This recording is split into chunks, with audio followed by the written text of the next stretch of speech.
আমরা শনাক্ত করতে আমরা ভুল করেছি। কারণ ইসলাম পারে আমাদের ন্যায্য অধিকার নিশ্চিত করতে। অন্তত পক্ষে বাংলাদেশের বেলায় আমরা বলতে পারি, শ্রমিকদের ন্যায্য অধিকার যদি আমরা বাংলার জমিনে ফিরিয়ে আনতে চাই, ইসলামী আন্দোলন ছাড়া বিকল্প কোনো রাস্তা নাই। আমরা যদি শ্রমিকদের ন্যায্য অধিকার ফিরিয়ে আনতে চাই, মহতারাম আমিরুল মুজাহিদের নেতৃত্বে ছাড়া বিকল্প কোনো পথ আমরা খোলা দেখতেছি না।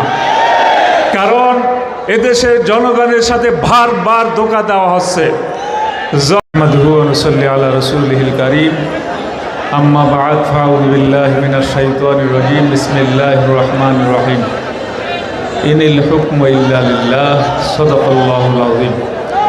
আলহামদুলিল্লাহ, ইসলামী শ্রমিক আন্দোলন বাংলাদেশ কেন্দ্রীয় কমিটি শাখা কর্তৃক আয়োজিত আজকের এই বিশাল জনসমুদ্র উপস্থিত, অন্ধকারের জনসমুদ্রের নয়নের মণি, বাংলার লক্ষ কোটি মানুষের হৃদয়ের স্পন্দন, নায়েবে আমিরুল মুজাহিদিন হযরত মাওলানা সৈয়দ মোহাম্মদ ফাইজুল করিম সাহেব দামাত বারাকাতুহুল আলিয়া উপস্থিত আছেন।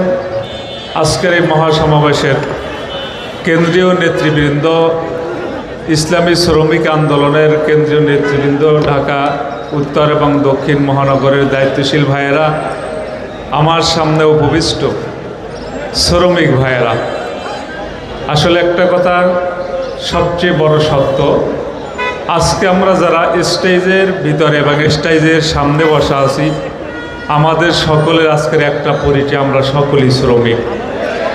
যেহেতু আজকে শ্রমিক আন্দোলনের সমাবেশ, ইসলাম যেভাবে শ্রমিকের মর্যাদা দিয়েছে, অন্য কোনো ধর্মের ভিতরে সেইভাবে শ্রমিকের মর্যাদা দেওয়া হয়নি। আল কাসিম হাবিবুল্লাহ, এরপরে আল্লাহর হাবিবের নির্দেশ, শ্রমিকের শরীরের ঘাম মজার আগে তোমরা তাদের মজুরি দিয়ে দাও। যুগ যুগ ধরে আমাদের এই শ্রমিকদের ন্যায্য অধিকার ফিরিয়ে আনার জন্য আন্দোলন চলতেছে, সংগ্রাম চলতেছে। কিন্তু যেই দ্বারায়, যেই পথে, যেই মতে আমাদের আন্দোলন করা দরকার, আমি বলবো সেই ধারা আমরা শনাক্ত করতে আমরা ভুল করেছি। কারণ ইসলাম পারে আমাদের ন্যায্য অধিকার নিশ্চিত করতে। অন্তত পক্ষে বাংলাদেশের বেলায় আমরা বলতে পারি, শ্রমিকদের ন্যায্য অধিকার যদি আমরা বাংলার জমিনে ফিরিয়ে আনতে চাই, ইসলামী আন্দোলন ছাড়া বিকল্প কোনো রাস্তা নাই। আমরা যদি শ্রমিকদের ন্যায্য অধিকার ফিরিয়ে আনতে চাই, মহতারাম আমিরুল মুজাহিদের নেতৃত্বে ছাড়া বিকল্প কোনো পথ আমরা খোলা দেখতেছি না। কারণ এদেশের জনগণের সাথে বারবার ধোঁকা দেওয়া হচ্ছে।